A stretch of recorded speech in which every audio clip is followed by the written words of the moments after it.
Yes, I got a notification from YouTube telling me that it's now live. So watch what you say. Hello, world. It's for exactly for posterity. All right, I think we can get this meeting going. I'd like to thank you for joining us this afternoon for the second ALS lecture of 2022. Before introducing our speaker, let me remind you of the events at the center in the coming days. On Tuesday next week at 12:10, we have the last lunchtime talk of February given by Center Fellow Laura Menati on the concept of health and its relation to environment. And you're all invited to come to this meeting. There will be no lunchtime talk on Friday, and the following week it's spring break. So we will only meet again on March 15 for a talk by Ruth Kessner, who is also a center fellow. So next week at 12:10 and on the 15th, also at 12:10 by Ruth Kessner. If you're interested in any of these talks, please go to the center website, look for the calendar, and you can register for these talks if you want to attend online. All right, today it's my great pleasure to introduce our speaker, Professor Eran, who is Professor of Philosophy at McGill University and Canada Research Chair in Data Ethics.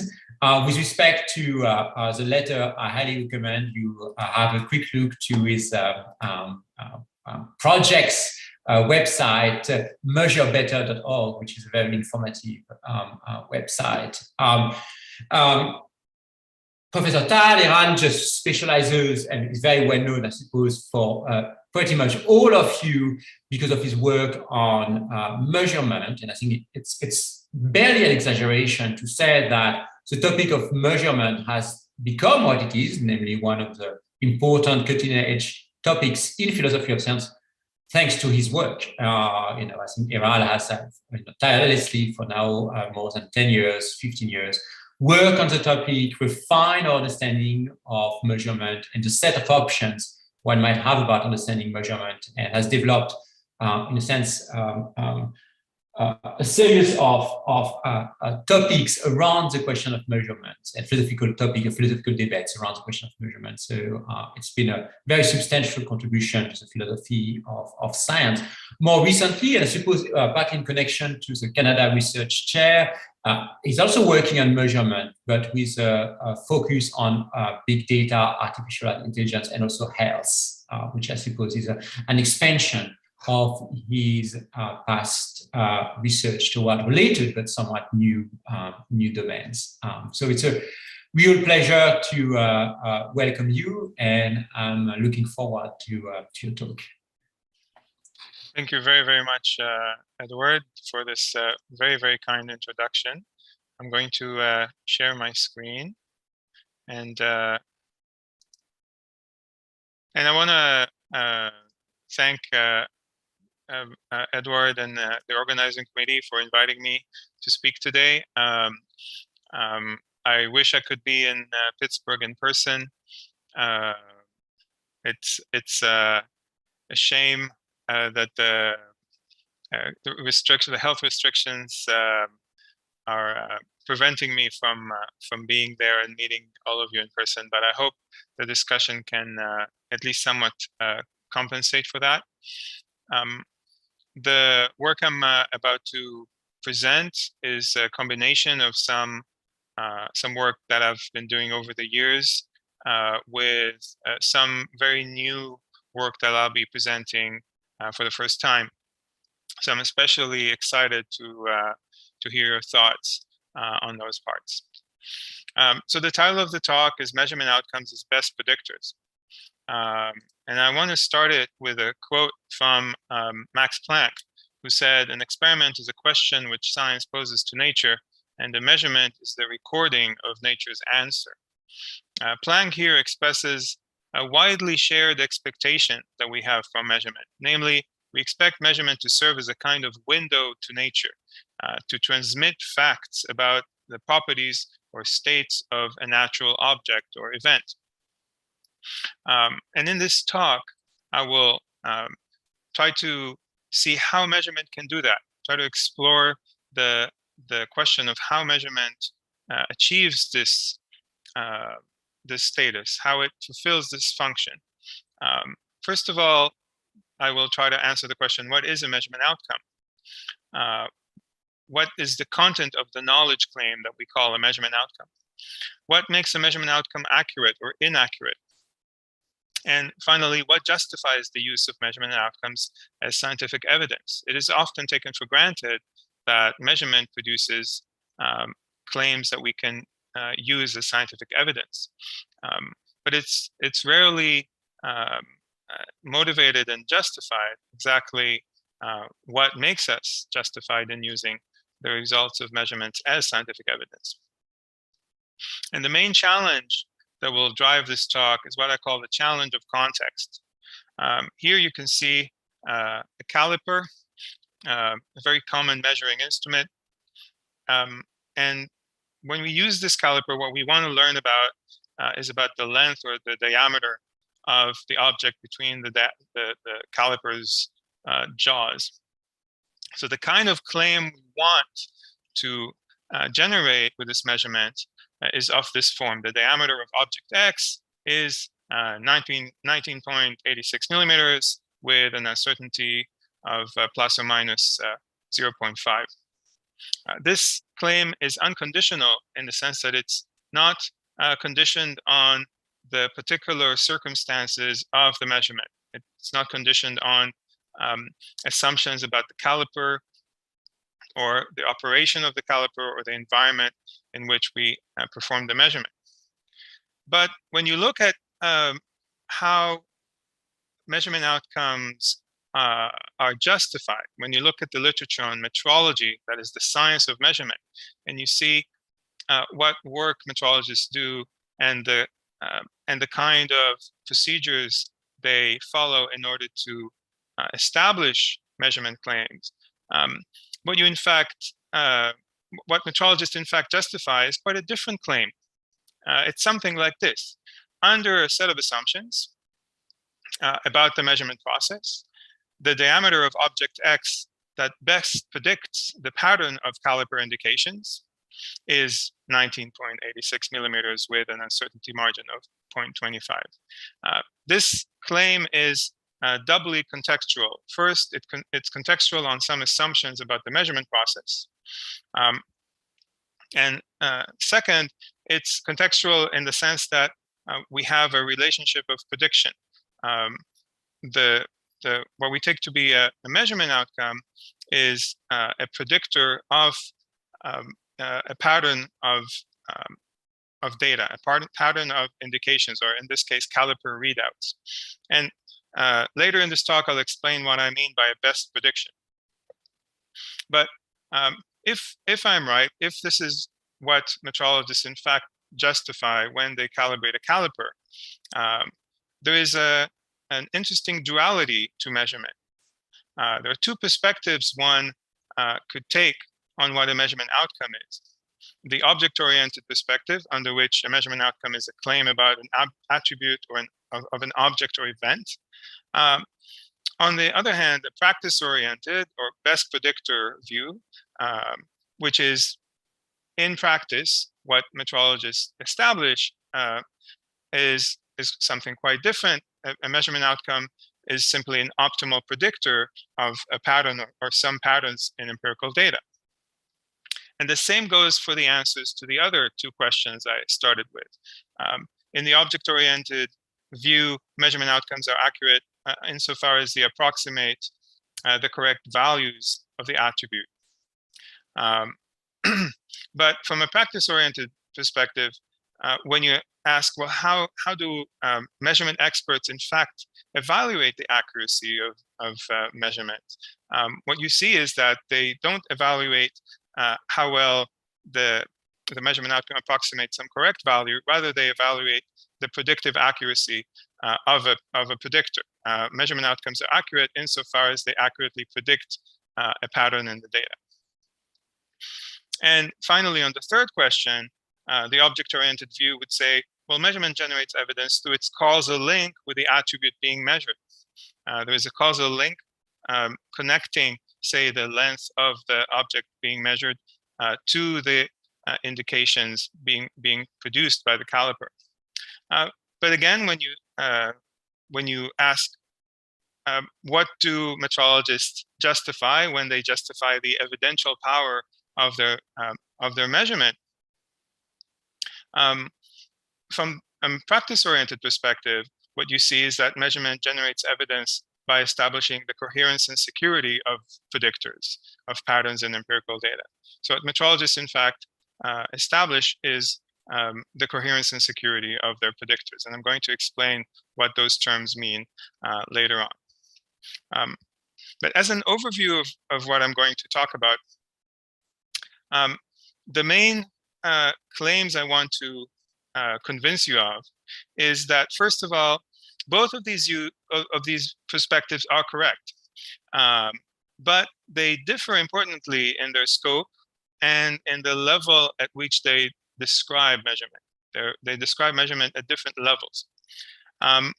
The best predictor view, I'm going to argue, is more epistemically fundamental in the sense that the object-oriented view is only justified through the coherence of best predictors. So the practice-oriented view, or the best predictor view, supplies the evidence through which the object-oriented view is justified. And moreover, the best predictor view, I'm going to argue, is also more general. It applies to a wider range of measurements for which the object-oriented view, to which the object-oriented view does not apply. So a few disclaimers before I get started. I'm going to be assuming that all measurement is causally connected to the world. All data that I'm going to be talking about are empirical. They're not simulated or artificial data. So my claims are all squarely within the tradition of learning, of empiricism, of learning about nature through observation. Secondly, I'm not going to argue that all measurement or some measurement is prediction, or that all or some prediction is measurement. That's not what I'm saying. I'm also not going to be talking about the meaning of quantity terms. I'm definitely not going to argue for any kind of operationalism. And my view is completely consistent with realism about attributes or quantities. So these two views that I just presented in the previous slide, the issue there is not realism. The object-oriented view is not particularly committed to the mind-dependent existence of attribute, nor is the practice-oriented view particularly committed to the lack of existence of attributes. The issue, rather than realism, is the content and the epistemic power of representational outcomes. And finally, I will have little to say in this talk about the representational theory of measurement. The representational theory of measurement is, of course, highly influential and has many merits, but for the purposes of my talk, it in fact has very little to contribute. But I'm happy to explain why during the Q&A. My framework for this talk will be a model-based view of measurement. Okay, so the structure of the talk, I'll start with a few preliminaries where I'll introduce some vocabulary that will serve me later. I'll then talk about two kinds of calibration, black box and white box calibration.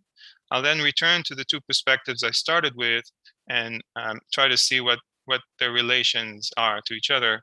And I'll conclude with a few final remarks. So some preliminaries. First, I need to say something about prediction. Currently, there's no shared agreed upon vocabulary in philosophy for talking about prediction. So I want to make sure that we're on the same page. When I talk about prediction inference, what I mean is an inference from, first of all, assumptions about some domain, along with the values of variables representing properties or states of that domain, to the values of other variables representing properties or states of that domain. So for example, using a set of assumptions about social mobility and data about the income of parents of a 10-year-old, I can try to make predictions about the income of that child when they reach the age of 40. So making predictions about parents' incomes, those would be the predictors to that person's income at age 40. That's what I call the prediction target. I will call prediction rule to a rule expressing a general relationship between predictors and prediction targets. So, for example, I could assume that the relationship between the income of a person and their parents is linear, and that would be a linear prediction rule. There are also things to clarify in relation to time, the temporal order of various elements of prediction. A prediction inference may be prospective, concurrent, or retrospective, depending on its temporal relation with a prediction target, depending on whether it happens before or after or at the same time as the target. And similarly, the predictor may be prospective, concurrent, or retrospective. And those two things come apart. So here we have the long arrow is simply time, and the shorter arrow is the direction of the inference. What we have here is a retrospective prediction inference, or retrodiction, with a retrospective predictor. You can think as an example of taking the current position of planets and the sun, and using the laws of mechanics to retrodict where they were 100 years ago. But then there are others.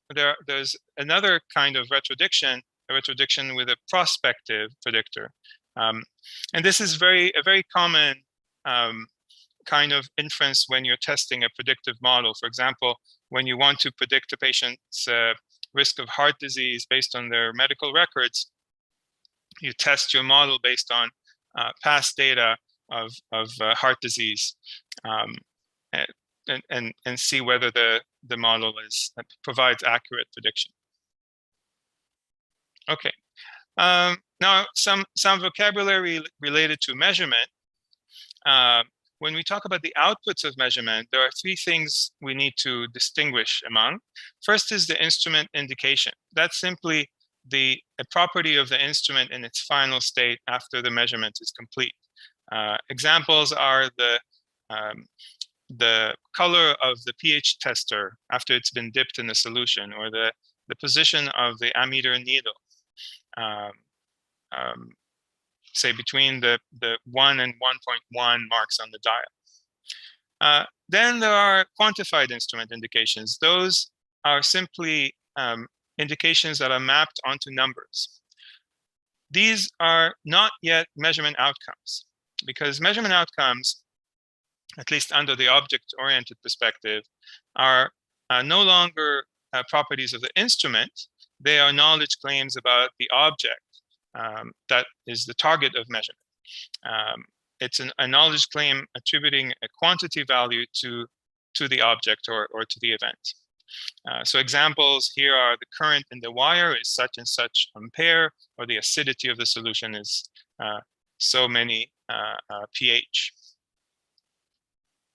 And notice that there's a dark green line here in between quantified instrument indication and measurement outcome, because the entire epistemology of measurement lies here. The question is really, how do we get from instrument indications to measurement outcomes? And the first step in answering that question is the simplest form of calibration, black box calibration. Let's return to our caliper and ask, how could we calibrate the caliper? How could we establish a relationship between the indications, the readouts of the caliper, and the length of objects between the caliper's legs. This is commonly done by using gauge blocks, metallic objects of known length, placing them between the legs of the caliper and recording its indications. For example, we may assume for this, for the sake of this procedure, that the response function of the caliper is linear, that the indications depend on length in a linear way, and then plot something like this, where the blue dots are data points relating the object's length to the quantified indication of the caliper. And the red lines are different potential prediction rules, different calibration functions that relate these two variables. Now notice that there's, of course, more than one rule that can be abstracted from the data. And one of the first important steps in calibration is to pick the best one according to some desiderata, such as minimizing least square errors. Once a best rule is chosen, this line, this function, then becomes what's called a forward calibration function. We use it to make predictions about what will happen, what indication the caliper will produce when an object of a certain length is placed between its jaws. For example, when we place a gauge block with a nominal value of 6 millimeters, given the rule that we generalized, we predict that the caliper will produce an indication of 5.6 within some margin of uncertainty. Notice that this caliper has a bit of a systematic error.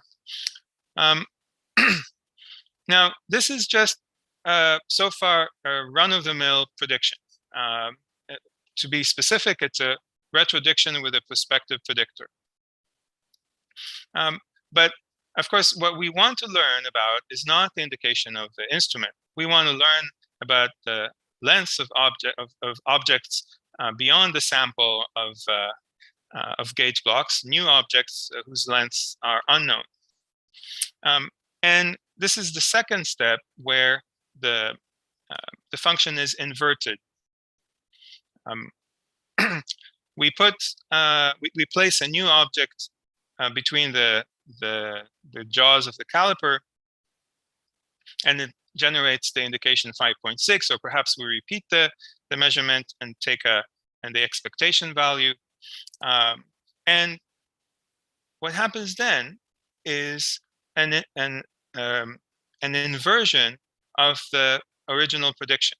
From the indication of 5.6, we use the same rule backwards and infer that that the length of the object that we place between the jaws is 6 millimeters, say plus or minus 0.3, based on the error, the uncertainty associated with our least squares approximation. Now notice that it's really tempting at this point to simply think that we have made an unconditional claim about the length of the object, that we are now justified in attributing this length of 6 millimeters plus minus 0.3 to this new object. But all we've done is show that if we assume that the gauge blocks have the correct nominal length, that the labels attached to them are in fact accurate, and that our rule, the linear rule, is generalizable to the new situation, the new circumstances under which we're measuring these objects, then the value of length that best predicts our indication is 6 plus minus 0.3. In other words, we have made a contextual, conditional claim simply by reversing the direction of a prediction. This is what I call, and this is an instance of what I call an inference to the best predictor. It's a pattern of inference that is extremely common, not just with measurement, but quite generally with statistical regression. It comes up often in factor analysis and very often in supervised forms of machine learning. In this form of inference, the first stage is multiple predictions are made on the same prediction target. These prediction inferences could assume different predictors for that prediction target. And based on some criteria, it could be accuracy or simplicity, or a combination of several different criteria. One of these prediction inferences is established as best. This is what I call the optimization step. And the second step is what I call the inversion step. That's when the prediction target is observed again. The predictors associated with the best prediction inference, the red arrow, are then assumed to hold, and we make an inference to the best predictor. That's the blue arrow. Notice that the predictors associated with the original best prediction inference are only assumed to hold conditional on the original assumption of that original prediction inference. So we're not inferring the truth of the predictor, the independent truth of the predictor in this way. We're only inferring that if the original assumptions hold, then the prediction, the predictor, the best predictor holds. Notice that this is not a retrodiction anymore. We're not making a new inference from background assumptions like we do with, say, the position of planets and run our prediction backwards in time. We're simply taking an existing prediction, a prediction that we've made in the past, and inverting it based on the observation of its prediction target. We're inferring back from the prediction target to the best predictor. And we can do this, and in fact, scientists do this with not just with prospective predictors like here, but also with concurrent and retrospective ones. At this point, you may wonder, is this just inference to the best explanation and new garb? And the answer is no.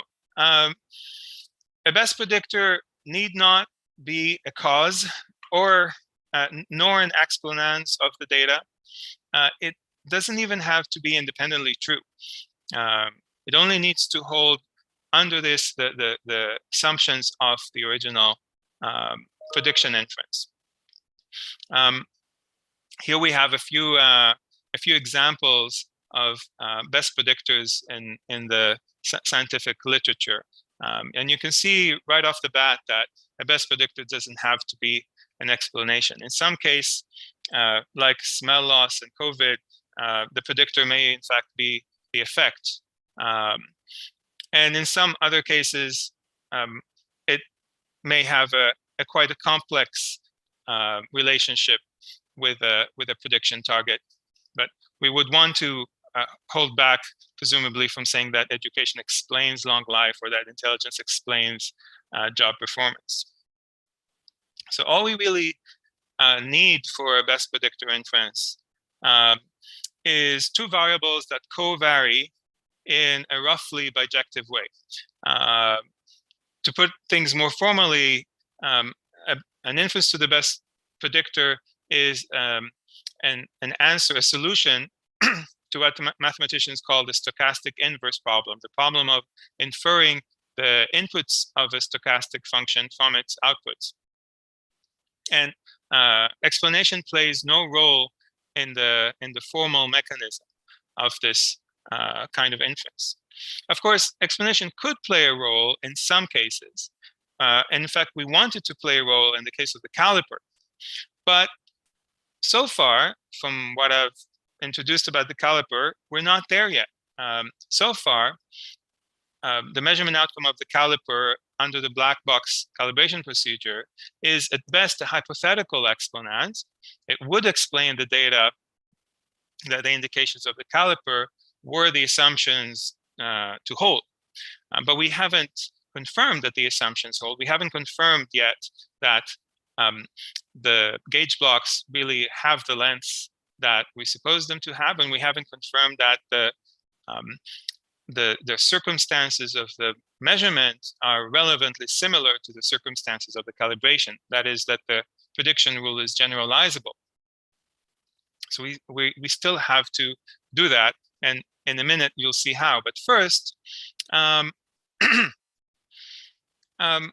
there's the question of whether explanation is even desirable in general for measurement, in the sense that do we want the attribute intended to be measured to be an explanation of the data? And in many cases, the answer is no. And the easiest way to see that is to simply to look at your clock or your phone or your computer, wherever the time appears around you. The number you see on your clock is a rough approximation of UTC, Coordinated Universal Time, with a time zone shift. Here in this picture is my colleague and mentor from NIST, the National Institute of Standards and Technology, Judah Levine, standing next to a clock displaying NIST's approximation of UTC, the US official approximation of UTC. But what is UTC? What is Coordinated Universal Time? It's not the property of anything material. It's not the property of any object or event. There's no clock in the world that ticks at UTC. It is a parameter or a variable that is calculated based on the ticks of hundreds of atomic clocks around the world. Every month, the International Bureau of Weights and Measures publishes a report called Circular T. You can see an excerpt here on this slide, where it tells you how late or early each nation's approximation of UTC is in nanoseconds relative to UTC. In other words, UTC is a variable that is the best predictor of these hundreds of clocks' ticks. It is not an explanation in any way. It's not a cause or an explanation of the indication of any clocks. It's a variable that's constructed in order to be the best predictor of these indications in a way that serves some practical goals. And UTC is hugely helpful practically in enabling things from GPS and satellite communication to timing financial transactions. So notice that in thinking about examples like this, non-causal attributes like UTC, we've also expanded our understanding of what counts as a best predictor. It's not just a statistical notion of optimality based on something like maximum likelihood or least squares. What I take to be the criteria for best predictor are quite a diverse set of criteria, and they may vary between disciplines or even within disciplines of measurement. They include some of the same criteria that are often cited when talking about best explanation, but without necessarily invoking any explanatory constraint. So accuracy and consistency, coherence with established theories, enhancing theoretical virtues such as scope and explanatory power, but also pragmatic and social desiderata. Indeed, one of the main desiderata that makes UTC successful is the fact that it encourages consensus globally among countries to follow it and to use it in their timekeeping. And there's more. Those who are curious to learn more, I have an article from 2016 called "Making Time in BJPS" that goes into the fascinating construction of UTC. But for now, let's return to our caliper. We've left it after black box calibration without yet testing our background assumptions. Is there a way to test the generalizability of the prediction rule that we started with?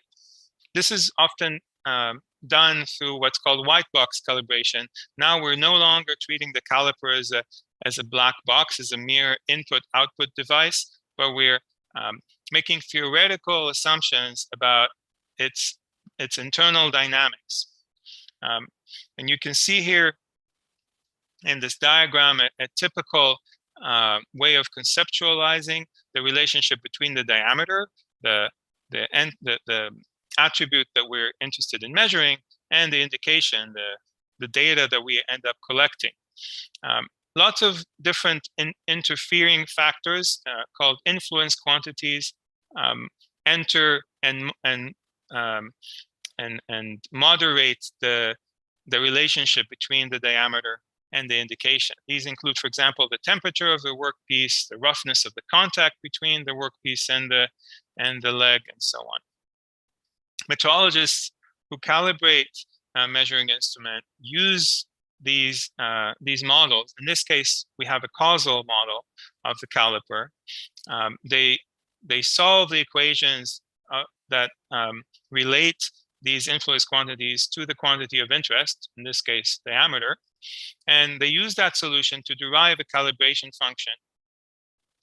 They then invert that function. And what they establish is what's called a backwards calibration function, a function that relates the indication of the instrument along with various influence quantities, temperature, roughness, and so on, to the outcome, to the length. But notice that although it's now much more constrained and the model is much richer, the structure of the inference has not changed. We are still modeling the measurement process under some assumptions, making a prediction about what indications the caliper will produce when a certain object is between its legs, and then inverting that function to use when objects of unknown lengths are introduced. One of the general lessons of this exercise has to do with the nature of calibration. As I've argued before, calibration is the activity of constructing and testing a theoretical and statistical model of the measurement process. And a calibration function is therefore a model-based prediction rule about the behavior of the measuring system that is arrived at by solving a set of theoretical equations in the case of a white box procedure. A measurement outcome then is in this procedure, although it's much more detailed and theory laden, is still the best predictor of instrument indications under specified assumptions and conditions. It's just that the assumptions are much more rich. And similarly, measurement accuracy is the predictive accuracy of the model for a given predictor. The way metrologists evaluate accuracy is by finding out how accurately a given measurement outcome predicts the indications of the instrument. So while we were trying to independently establish or confirm the background assumptions that we were using to arrive at a measurement outcome. What in fact happened was we end up with more auxiliaries, more assumptions about the inner workings of the caliper, more assumptions that we now need to independently confirm in order to isolate our claim about the outcome and make it unconditional, as Planck would have wanted.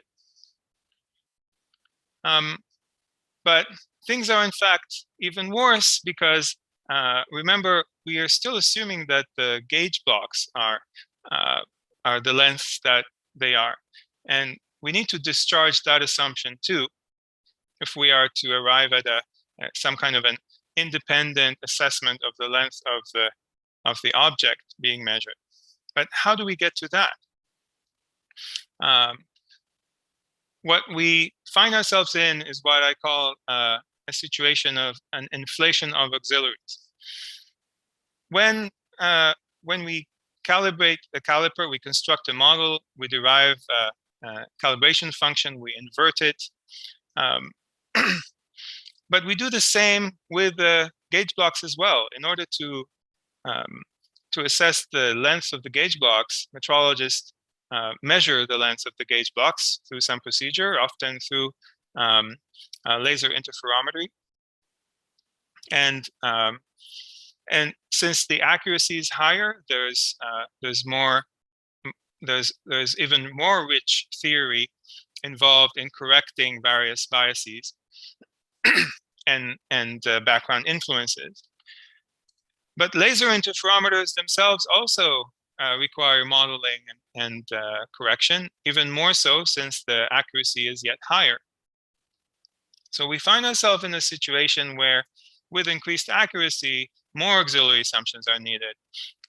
We're trying to discharge our assumptions, we're trying to escape context and establish a measurement outcome independently of the context. But as we do so, we find that we are constantly going in the wrong direction. The attempt to justify our presupposed measurement values leads to a chain of models with increasing complexity, and the challenge of context is simply deepened rather than resolved. You may wonder, where does this all end? The iodine stabilized helium neon lasers that are used to realize the meter themselves need to be evaluated for accuracy. And because the meter is defined as the distance traveled by light in vacuum at a fraction of a second, in order to know how accurate the laser is, you need to know how long a second is. To do that, you need one of these. This is NIST F1, the one of two primary frequency standards in the US. It's a cesium fountain clock. In this clock are cesium atoms that undergo a transition between two energy levels. And the second is defined as a set multiple of the period associated with that energy transition.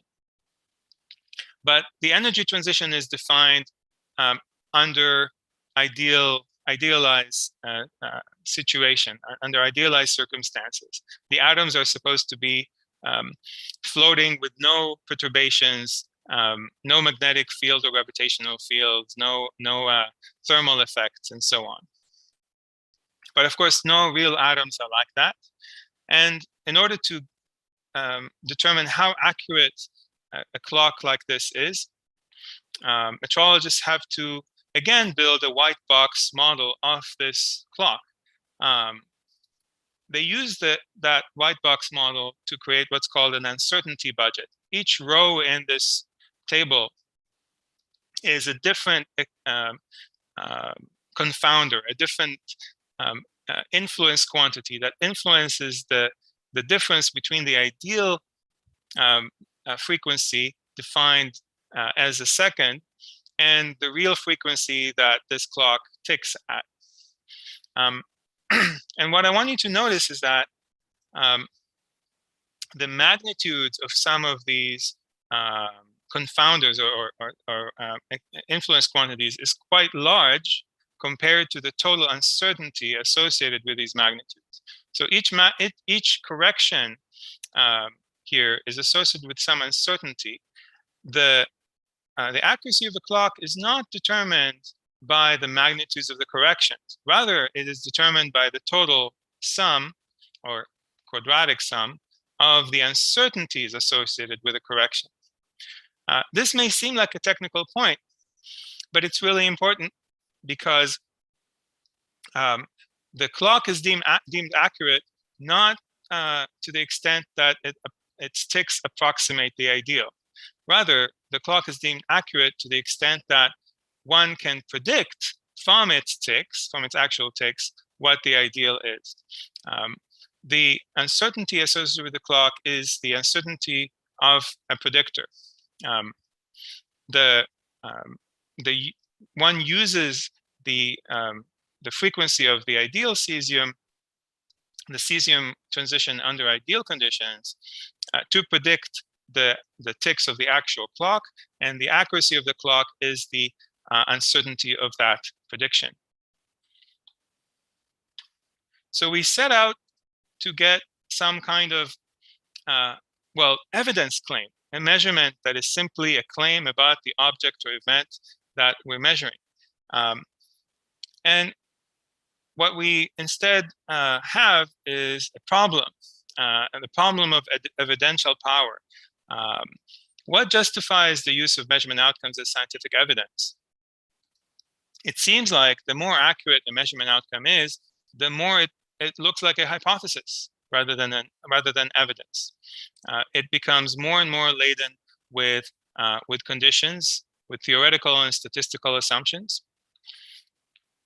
And there doesn't seem to be any point in this long calibration and traceability chain where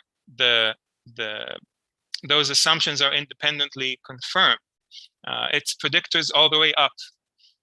So at the same time, we know that measurement outcomes are meant to test hypotheses. So they couldn't be hypotheses themselves. How do measurement outcomes get their evidential power? My answer is that they do so only at the global level by establishing coherence and security. The notion of security of evidence is central to my account. It comes from Kent Staley, who says an evidence claim is secure for an agent to the extent that it holds true across a range of scenarios that are epistemically possible for that agent. So an evidence claim is secure to the point, to the extent that it is stable, that it stays the same or sufficiently similar when the scenarios are varied. And the set of scenarios that one considers should be constrained by those that are epistemically possible. This is exactly what metrologists do in order to generate evidence from these seemingly endless chains of predictors. They use a variety of strategies to secure measurement outcomes. They, of course, repeat measurements, but also reproduce them, compare them to each other. There are currently 13 primary frequency standards like that clock that I showed you in the previous slide. And those are compared to each other. So the predictors, so the different predictors of the frequencies of different clocks are compared to each other for consistency. Traceability and key comparisons. In this diagram, you see the plan for a chain of comparisons of different quantities across different laboratories worldwide that are governed by the International Bureau of Weights and Measures. Metrologists also revise uncertainties when measurement outcomes don't match, and when theorizing about measuring instruments, they try to avoid contested assumptions or theories that have not yet proven reliable. So they use those assumptions that are unlikely to be proven wrong or unlikely to change. These are all strategies for securing one's evidence. And notice that all those assumptions about the individual local measurement processes were not independently confirmed. Rather, the predictors resulting from these various tests are shown to cohere. And this leads to an interesting insight. The insight is that security is constitutive of evidence. Measurement outcomes, if I'm right, can be used as evidence, but not because they're unconditional or that they're more probable or less theory-laden than the hypotheses they're used to test. Rather, measurement outcomes can be used as evidence only when and insofar as they are more secure than the hypotheses they are used to test. So it's security that's driving the directionality of confirmation. We use more secure claims to test less secure ones. One of the interesting consequences of viewing the evidence hypothesis distinction in these terms is that there's no longer a sharp divide between the evidential power of measurement and the evidential power of some other forms of data-driven estimation, such as, for example, numerical estimates derived through computational chemistry models, or following Wendy Parker's example, some results using data assimilation to make estimates of past temperature. And there's a lot of interesting discussion that I'm happy to go into in the Q&A here. Nora Boyd, in her excellent book on the epistemology of experimental physics, has pushed back against this conclusion of mine and tried to establish a sharp divide between what you called empirical and non-empirical results. And I think there's a lot more to study and debate in this area.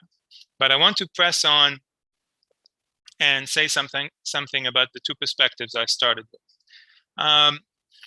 So recall that I started with two perspectives on measurement. One, the object-oriented and more familiar one, is that the measurement outcome is a claim about the object or event being measured, and it can be used as evidence because we've isolated a causal link with that attribute as part of measuring. Whereas the practice-oriented view, or the best predictor view, takes measurement outcomes to be local contextual predictors of some pattern in data. So given all I've said, is the object-oriented perspective justified from in light of metrological practice? Can we justify the common view that measurement outcomes are claims about the objects or events being measured? My argument has been that yes, the object-oriented perspective is justified, but it's only justified once a large and diverse network of measurements is considered. In other words, the object-oriented perspective emerges from the global coherence of predictors. Robustness of predictors across contexts is what allows them to travel. The fact that there is a consistency or compatibility among predictors of local data patterns across different ways of measuring the same quantity allows us to ignore the context and to attribute that value, that quantity value, to the object itself. This is a kind of robustness argument. measurement outcomes then become mobile. They become decontextualized, to use Sabina Leonelli's term. So notice that we do get the objectivity that we set out to find, but only at the global level, only through a kind of global coherence argument. What about causal constraints? Can we say that measurement establishes a causal link with the attribute being measured? And here the answer is that if you just look locally at the calibration of any given measuring instrument, then the answer is no. The calibration does not, in fact, isolate the causal contribution of specifically the measured attribute to the data pattern. And this is precisely a consequence of the inflation of auxiliaries. The fact that with every attempt to discharge background knowledge, to independently confirm a background knowledge, we simply add more and more of these assumptions. So there is no local isolation of the causal contribution of the measured attribute.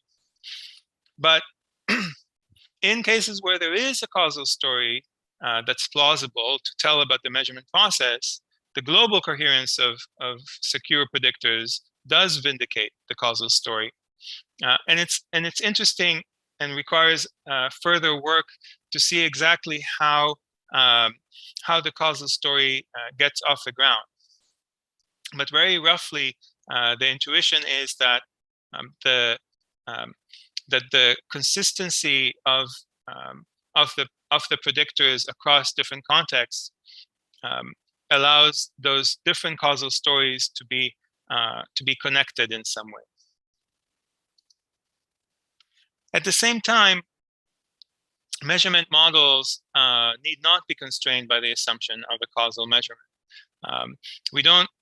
A causal story is simply one of many ways that one can constrain a measurement model. It's an extremely fruitful way to constrain a measurement model. It has many benefits. It allows us to causally isolate the attribute as the cause of relevant variations in our data. But at the same time, it's not necessary for measurement. And we saw in the example of UTC that there's no need to attribute causal powers to the attribute. And this is a very common, this kind of non-causal attribute is extremely common in many social and behavioral sciences. If you think of index numbers in economics and in health outcome measurement and clinometrics, many of these are not meant to be causes of the data, yet we normally think of them as measurements.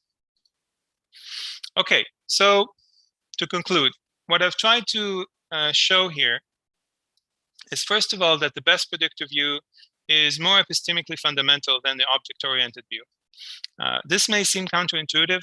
We may want the object-oriented view to be the fundamental one, but at least evidentially, it's the coherence of best predictors that provides the evidence for an object-oriented understanding. The object-oriented view can only be justified at that global level. Second, I've argued that the best predictor view is more general than the object-oriented view. And that's because the object-oriented view is restricted to causally constrained measurement models. Those are, of course, extremely important, especially in the physical sciences. And the object-oriented view is extremely valuable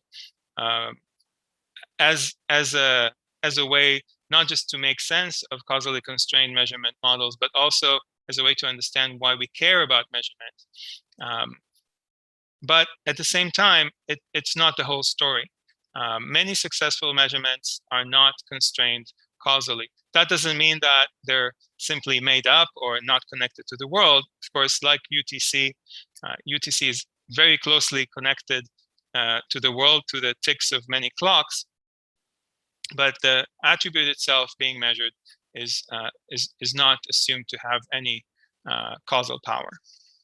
Finally, an interesting, I think, reason to want to engage further in the best predictor view is that it opens many avenues for further research into measurement that the object-oriented view does not permit. It reveals hitherto unexplored similarities in inferential structure between measurement in the physical sciences and measurement in the social sciences. I've mentioned social indicators and index numbers, but also between measurement and other forms of data-driven estimation, such as the results of data assimilation methods and some forms of computer simulation.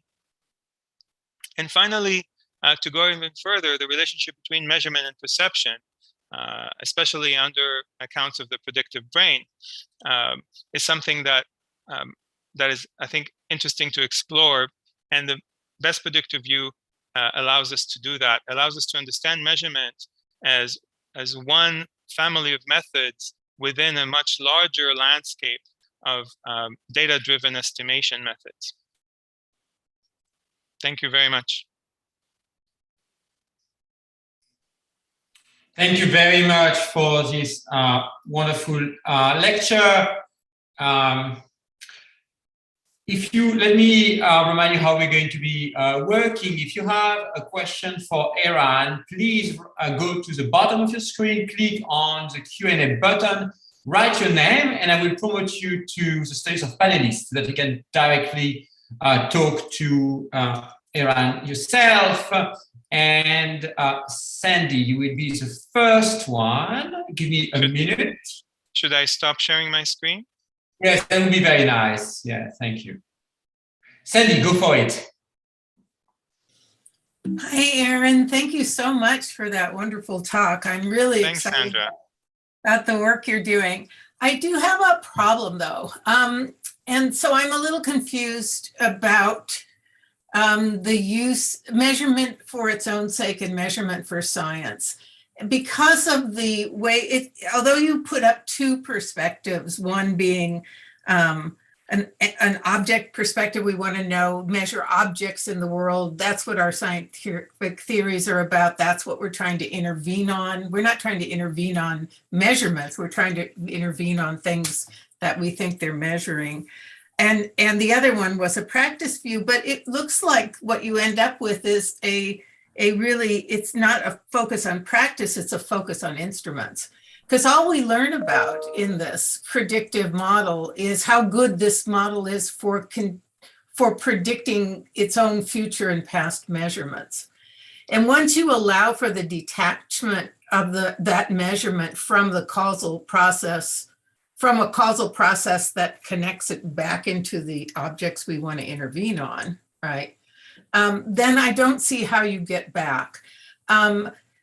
You address this at the very end by saying that you have a global robustness move, which you have many different, say, good predictive instruments, and there's something that happens that is emergence. I like emergence. I don't know what it means here, but and something happens, but you have to make the case that these different good predictive instruments are measuring something that they're measuring the same thing, whatever that is, right? And I don't see how you get back to the same thing assumption where robustness can kick in until you already go back to an object connection or a causal connection with the instrument, which you've kind of severed in the first part. So I'm a little confused about that. I like the idea of coherence. I think that is the right way to go, but I'm not sure how much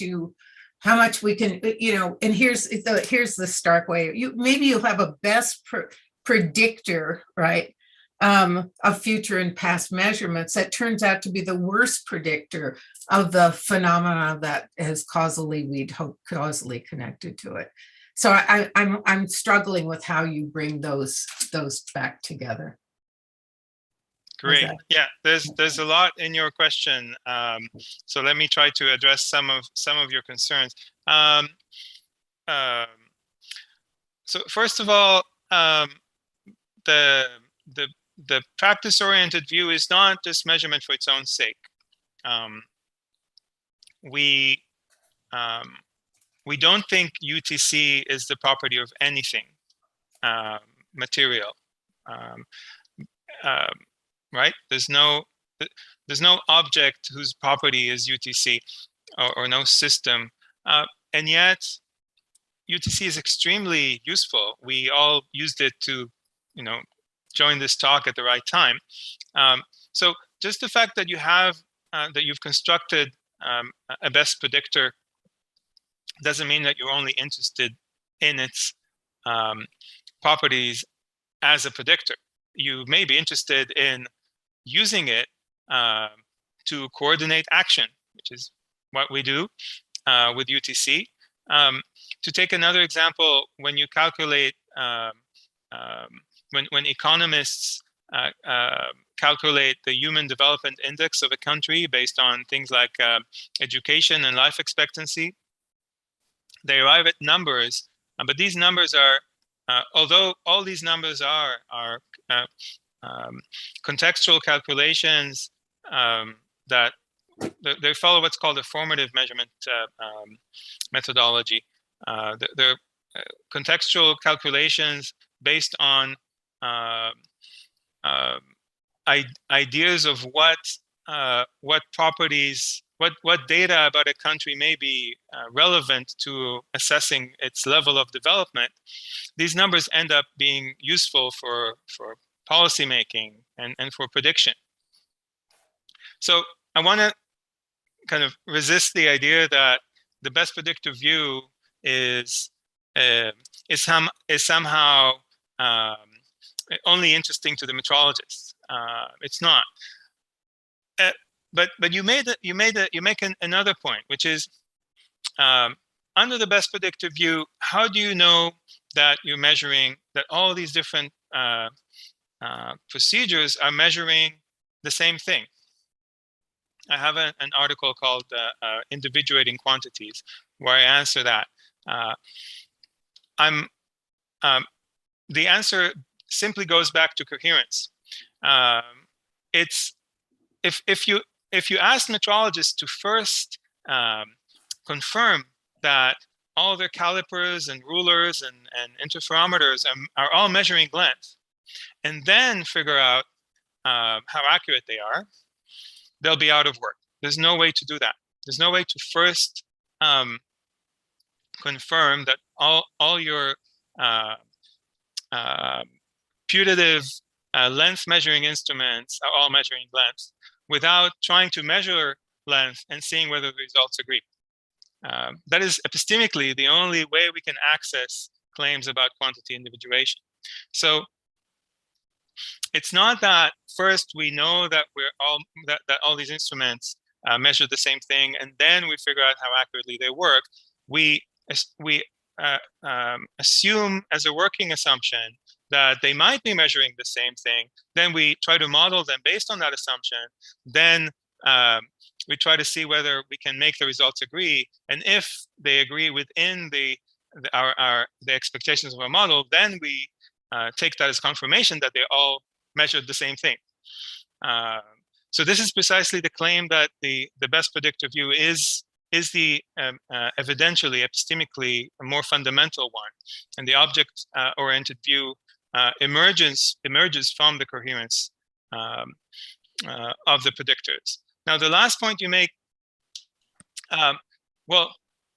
could it be that all these predictors that we think are best predictors end up being the worst predictors?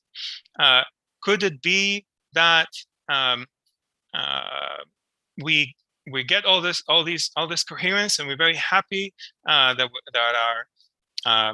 our coherent networks are nice and stable, where in fact we are far away from the truth? And this is a very standard kind of objection to coherentism. But here I simply have to push against the extremely strong realist assumption underlying this kind of objection. All we know about measurement tells us that the content of measurement concepts like length and time and development and the procedures by which we measure them, they co-evolve through mutual refinement. It's a point that's been raised again and again by people like Hasok Chang and Bas van Frossen. It's perfectly fine if you want to be a realist about attributes or quantities and say that the resting point of this entire dance ends up being best explained by the existence of the attribute you landed on. That kind of realist I have no problem with. But the kind of realist that says that through this dance, you could end up somewhere completely wrong because there is a fact of the matter out there that is somehow independent of your measurement endeavors. That is, I think, just a claim that you cannot even start science with this kind of claim. Okay, can I just have a quick rejoinder? Because I'm the first kind of realist, not the second kind. So that wasn't, the source of my claim wasn't that I think there's the truth and we go out and we find it. I agree with the coherentist approach. I just don't see, I think it's maybe because I just taught the issues about the discovery of the artifactual nature of the mesosome in the 1970s, right? So there is this question about you can have better and better predictors of a phenomenon, an alleged phenomenon from your measurements from electron spectroscopy of bacterial cells. And you judge them, you calibrate them against each other, and you get better and better at doing that. And then for other reasons I won't go into, it turns out that's an artifact of the kinds of procedures that are involved in making those measurements, right? Mm-hmm. And so you can get better and better at measuring the thing that your measuring instrument is generating. And so again, the question, so it's about how do you construct that coherence? What's the role then for the entity view? I don't think it plays, I think, a stronger role than it just emerges from all of this great coherence. But again, I think probably case by case, there's going to be different ways in which those assumptions push science towards some stable set of coherent assumptions at any given time. I just was a little nervous about the detachment of the causal part, since it's because of the assumption that there's something that you're actually measuring that isn't the instrument, right, that allows you to use multiple types of measurement as a way of stabilizing the assumptions about that thing, right? Yeah, that I completely agree with. And the object-oriented view is indispensable. We cannot really make sense of the point of measuring most physical quantities. We cannot even make sense of why we measure. Without the object-oriented view. We need it. I'm not saying it's wrong or that it's dispensable in some way. And it's important also as a kind of regulative ideal, as a reason why we want to establish coherence in the first place, because we want to decontextualize all those local predictors. The only reason we want to do that is to make some independent claims about the object being measured. So this is not to kind of denigrate or kind of minimize the importance of the object-oriented view, but rather to show its scope and limits. Its scope is causally constrained measurement, and its limit is that it does not describe the local practice. It describes something that emerges from local practice through large-scale coherence. Is that better? I still disagree with a little bit of it, but we'll talk later. That was all great. Right. Thank you. Thank you very much. Mark, floor is yours. Can you hear me? Yes. Okay. Yes. There's a vein of literature that you may not be familiar with that may be favorable. I don't know how to place it in the context of this discussion. And what I'm thinking of are the many things in physics where there's been an inclination to move to thinking of the objective process as involving generalized derivatives in some fashion. So you might attribute a stress to an iron bar with some kind of Dirac singularity in it. Or that in a modern view, to attribute a frequency to light, the signal itself is going to be very discontinuous, maybe no derivatives anywhere. But then you have to put it into an ensemble to get a stochastic notion of frequency as the real notion of frequency.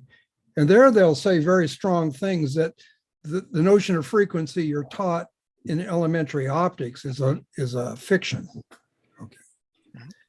But the rationale, when the standard rationale you see over and over in rationalizing these things is, well, what you never really encounter directly a delta function. It's always smoothed over by some uncontrolled measurement, right? So the simple question I ask, you've got your notion of measurement that is presumably trying to measure an ensemble of other measurements in some sense that are uncontrolled. Do you have any thoughts on? So there's that other layer in there that's part of a common physical story. That's really interesting. So in those in this literature that I'm not sufficiently familiar with, what would they say about, say, the frequency that defines the second?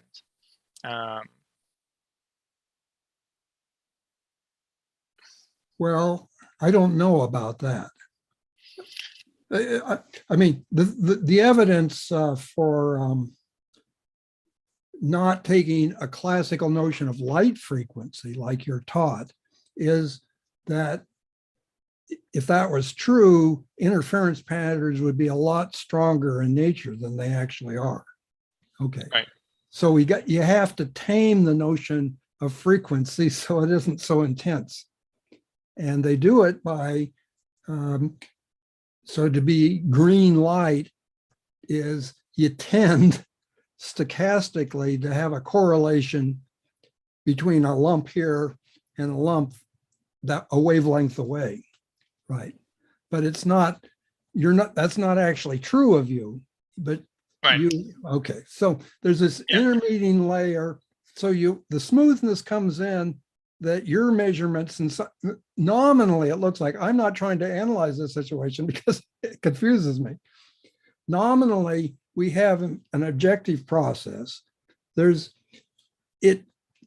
to get anything measurable, it's got to be somewhat smoother, right? But they refer to this imaginary, the measurement process that's always involved in nature that smooths out things, right? But then you've got your measurements come in and presumably are interacting with something smoothed over or something. I don't know how to think of it. Yeah, this is, I'm getting a better sense of it. This is really interesting because I think it meshes nicely with my idea that all measurement models are idealized. That in order to get from an instrument indication to a measurement outcome, you have to make certain idealized assumptions about the object being measured, about the measurement process, about the effect of the environment on the measurement process. And what I really like about your comment is that you're adding a specific kind of idealization that is often ignored when modeling measurement processes, because measurement processes are almost always samples. They're samples of a population, and as such, you're almost always only interested in an expectation value. There's already some smoothness assumption already built into the analysis of your data, and that itself, if I understand you correctly, is a kind of idealization already. I want to say, though, that there's an interesting contrast between thinking about those systems where, you know, those singularities, the places where there's no derivative. There's a contrast between that and the way metrologists like to think about quantities, namely in terms of fundamental constants. As you probably know, just a few years ago in 2019, the metric system was completed a long process of being redefined based on fundamental constants such as the Planck constant. Metrologists think of these singular quantities, the constants, as having exact values, and that kind of is behind their assumption that these very sharp exact values of constants can be conventionally defined because they're already fixed in nature. I'm wondering, you know, I'd have to think about whether there's tension there between the assumption that smoothness is an idealization and the assumption that constants are in nature completely precise. Well, you can, the constants they're after are usually material constants of one sort or another, and can govern a stochastic process. I was using singularity, though, in the mathematical sense of something, a flowing quantity, say in time, that changes immediately. But I would just recommend, because you see this stuff in physicists' writings or apologetics for distributions all the time, but it never goes very far. So it is probably a fertile area for a philosopher to help out in. Thanks very much. Thank you, Mark. Let me invite the attendees. We have still a little bit of time. Go for it, Dana. Yeah, this is a very general question. I'm curious about what you mean by model, or how you're thinking about the notion of model when you describe measurement as involving this model of the measurement process. You know, one way that models get talked about is often in terms of you know, a sort of mathematical description of a specific system that has that is generally just has like a closed set of rules that allows you to draw certain inferences. When I think of the kinds of things that you do in measuring and trying to arrive at trying to give an account of systematic uncertainties and arriving at correction factors, it doesn't seem like that process is ever, or is necessarily fully integrated in the sense that you have some sort of explicit model that ties together all the different factors into like one account or one sort of mathematical structure. So is that what you mean to be talking about when you say model, or is it something looser? That's really interesting, and it's a point I've been thinking about too. About is there a condition for individuating models, and if so, is there kind of an interesting sense in which it would be helpful to individuate models when it comes to measurement? So while I don't have a definitive answer, I have opposing pools. So on the one hand, there's what you mentioned, which is every line in the uncertainty budget of that clock is really a mini model, right? There's a model of how gravitation affects the frequency of cesium. There's another model that that tells you how collision between cesium atoms affect the transition frequency. There's another model that tells you about how thermal or magnetic or so on, how each of these influences are kind of propagate to the bottom line. And moreover, in many cases, they are treated in this modular way. So the metrologists who develop and maintain the clock will take a few days to simply work with one model, say spin exchange, where they change the density of cesium atoms in the clock to see to test the effect of different rates of atom collisions on the resulting frequency. So they kind of take one of these models aside and develop it and test it. So that's one pool on one side. You want to think of these not as one big model, but as lots of little kind of modular pieces that all help you kind of predict something about the bottom line, the difference between the ideal and real rate of ticks of the clock. But on the other hand, the opposite pool is, look, in the end, you're going to give one number, right? You're going to assign one number to the object you're measuring, or you're going to have one number that represents the discrepancy between the expected value of the frequency of this clock and the frequency of the ideal that defines the second.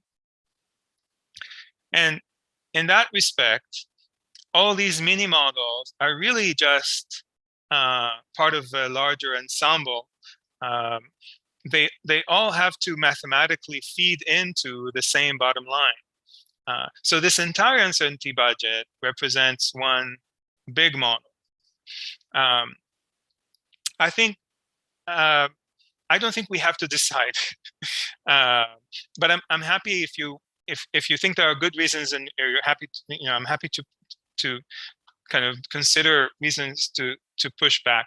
But I think at least as so far, I don't see anything too important at stake in deciding between these two kind of more fine-grained or more coarse-grained of individuating models. I think for some purposes, it's when describing some kind of side experiment within the larger experiment, it's useful to think about each of them as separate. But for the entire measurement, it's useful to think of it as a kind of one big one. But I'm happy to kind of think about reasons why we may want to choose. Yeah, I mean, I can't say I have any firm views here. And to some extent, yeah, when it starts turning into just a merely semantic thing, I lose interest. Yeah, if we want to call all the little ones models and not the big one, so be it. But it seems like one reason that you might want to apply it at the broader level in the way that aggregates all of these little models is that to understand the measurement process, you need to have a sense of the extent to which all of these separate components or contributors might also influence one another or interact in some way, or at least have an account of why you can deal with them separately. Whether going to be the result of a model or something you want to call it just a theory or whatever, that it's at least I take it as an additional thing that has to be accounted for on top of the rest. That's right. Yeah, and in some cases there is there are background assumptions that form the glue for all these mini models to come together, such as compositionality of causes, or additivity of causes or confounding factors. In other cases,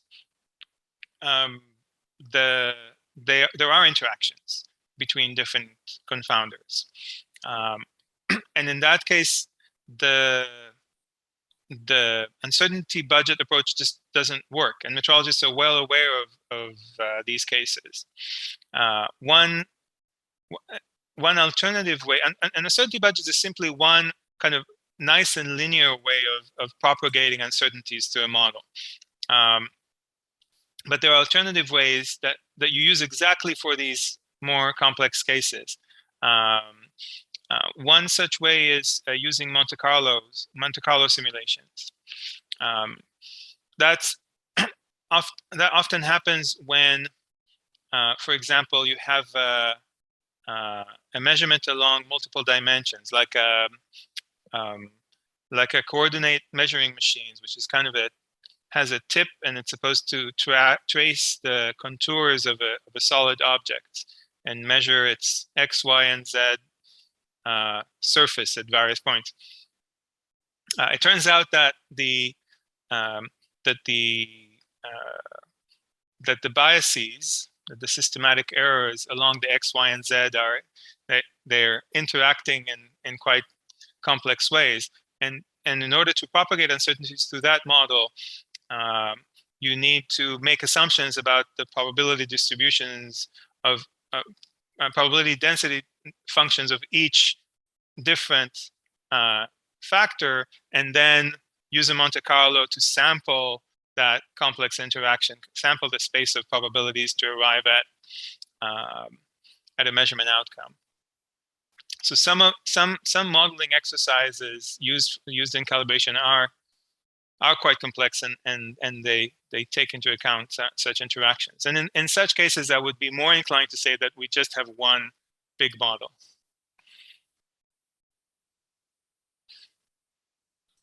Thanks for that question.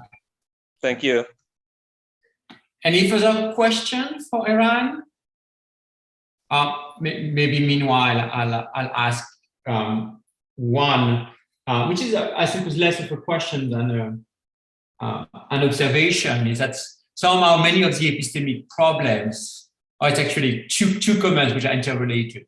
Many of the epistemic observations you've made about the situation of measurements, right? It involves models, it involves assumptions. You can't really discharge any of these other assumptions without making other assumptions. Of course, very well known when it comes from scientific observation, right? So that's the type of concerns we have for scientific observation that we've had for now a long time.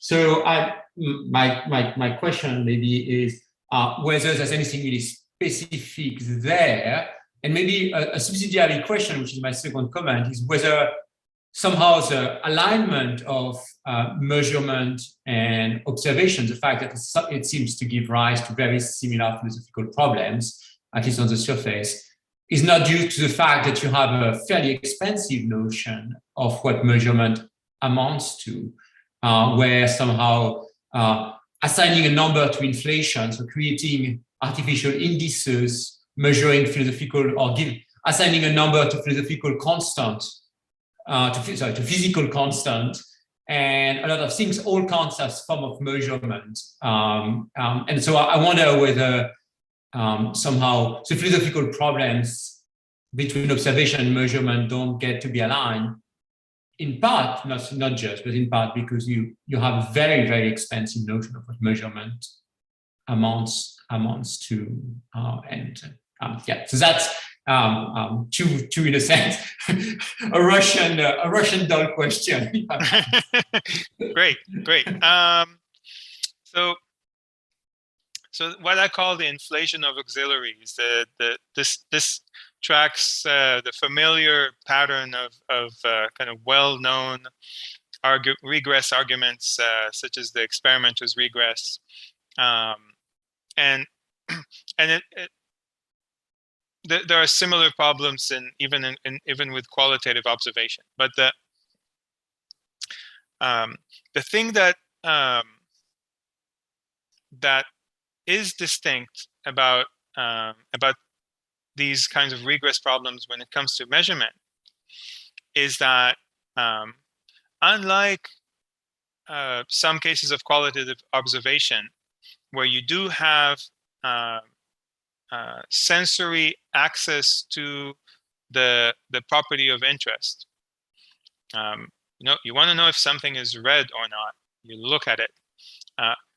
That kind of direct access to a property of interest is just not available when it comes to measurement, because at least in quantitative measurement, what you're interested in is a quantity value or a range of quantity value. You're interested in the way Van Fassen puts it, in locating an object in a parameter space, or in a logical space defined by some background theory. So to begin with, the target of measurement, the quantity value, is only accessible through measuring. Is only accessible through some indirect inference from something else, from observation. So measurement comes after observation epistemically. And this is, I think, a source of more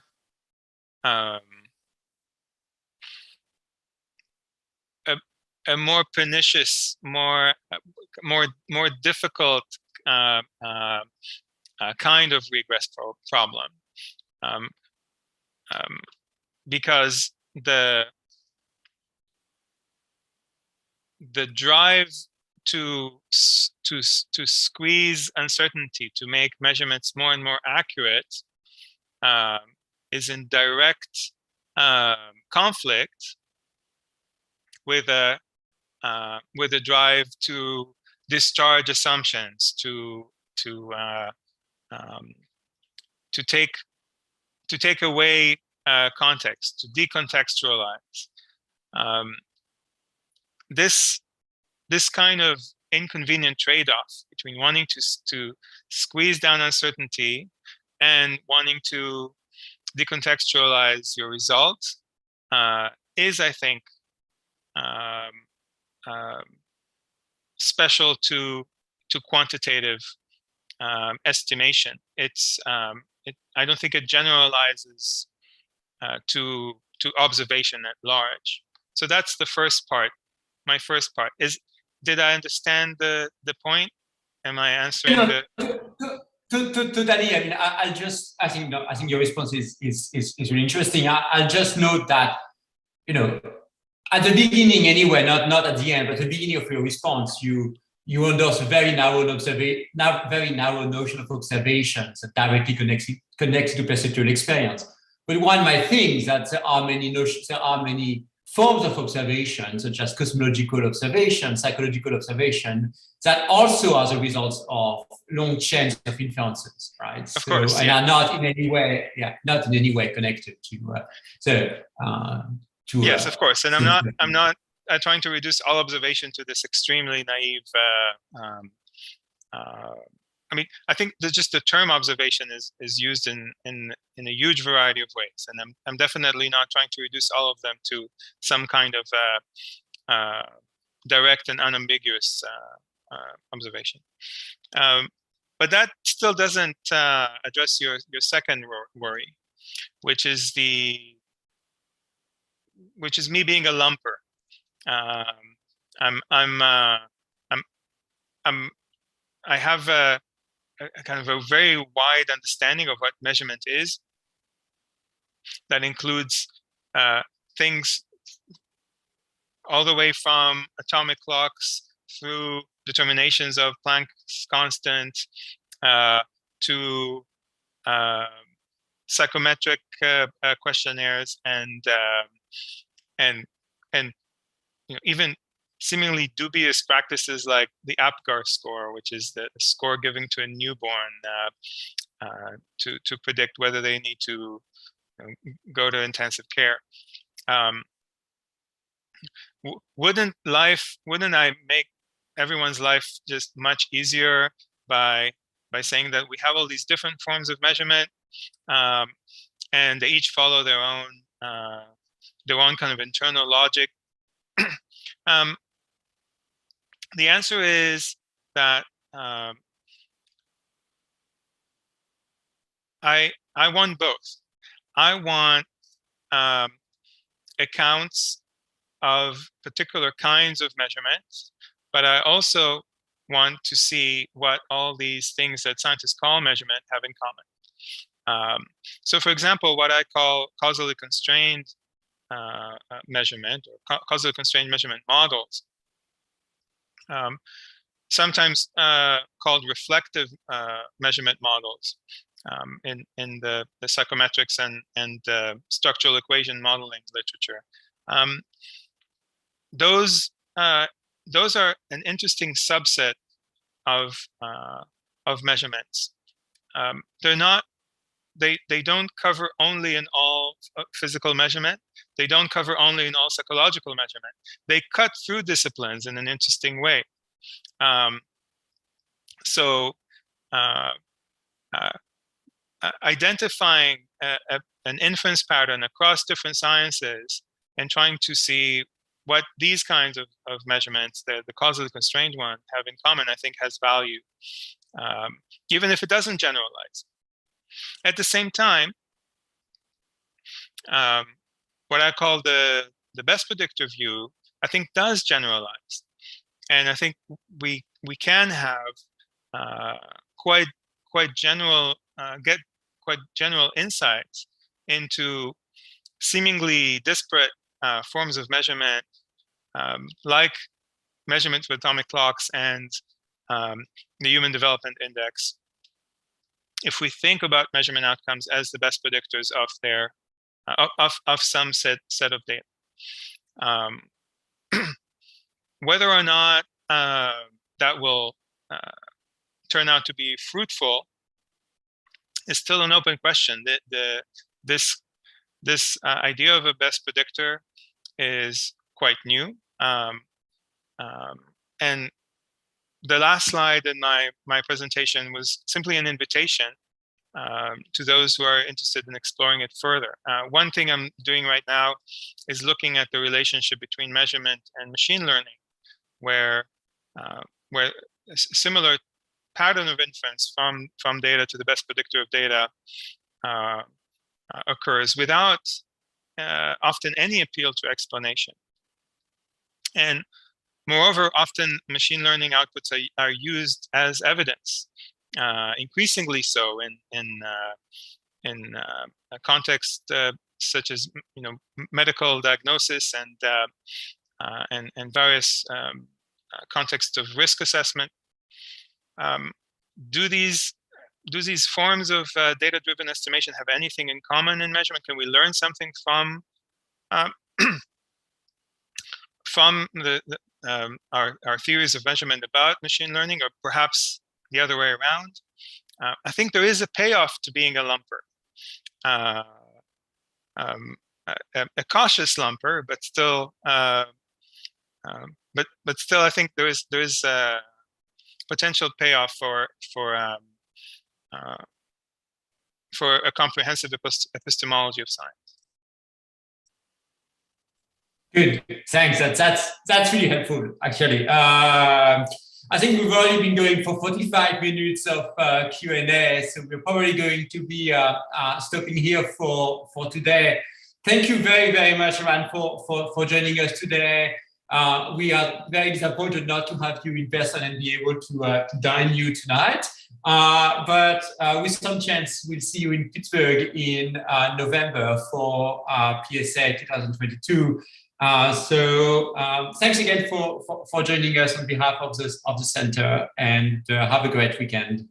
Thank you very much, Edward, and thanks again for inviting me. I really enjoyed discussing these ideas with you and everyone. And please feel free to be in touch. If you have further questions, please feel free to email me.